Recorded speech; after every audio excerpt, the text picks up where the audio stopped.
Carrie S. writes, "Hey guys, loving the show. My question is regarding remakes.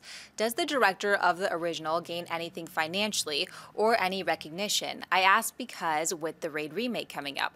Plus, how can Scorsese win an award off the back of Alan Max and Andrew Laus' fantastic Infernal Affairs?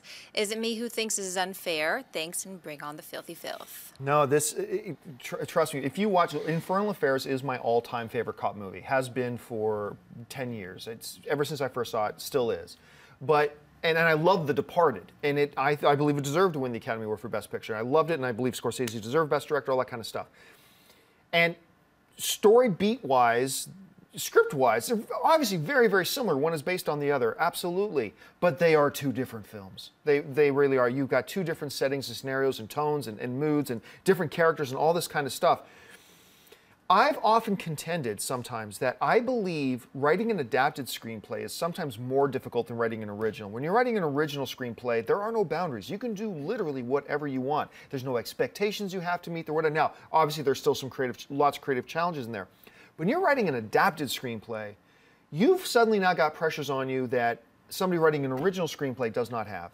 You have pre-existing expectations. You have certain boundaries and borders you have to fit within. You have certain characters you need to use, certain characters you can't. You know, there are other things that really, I believe, call upon the writer in that case to really leverage a lot of creativity to make that work.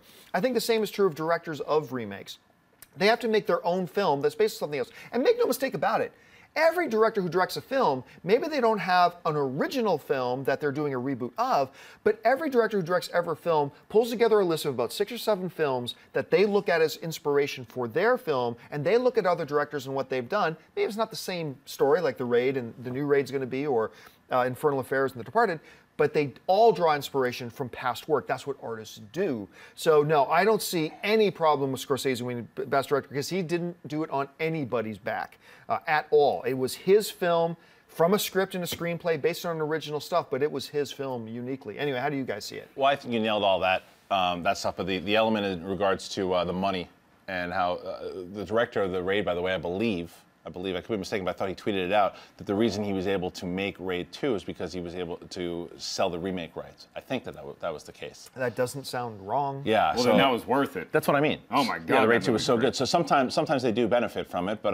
it also depends on, like we talk about all the time, it depends on deals. It depends on were they hired for the job? Was it their original material? Yeah. And we should say more times than not, the normal procedure things would be, no, a director shouldn't stand to gain anything from a remake. If they're hired for the job. Because most right. of the time, it's a producer that hires a director to do it, and the rights belong to the producer. It's their film. Yeah. But sometimes the director's also the guy who writes it and does it all that kind of stuff. And I guess the answer would be the guy who wrote the material, and like if it was based off a source material and 2 different directors, or that guy's still getting paid, the guy who created it, but the guy, you know, like if someone directs, hey, I really liked what you did with so-and-so, we're working on this project, I want you to do it. That guy won't see it if they remake that movie 5 years later. Yeah, I mean, I think sometimes it just boils down to the eye test. You know, you can get as in-depth with this stuff if you want, but other times it's like when they were remaking The Karate Kid, and you just felt that collective sigh amongst everybody, like, really? Like, everybody draws inspiration from something in the past. Everybody grew up watching something, then they're going to draw inspiration for their future work. So, yes, I don't think it should be a negative, but as far as the money thing goes, that's all individual contracts. Like, there's no right or wrong way to do it. It's just that's a very individual thing. So, overall, I just go eye test.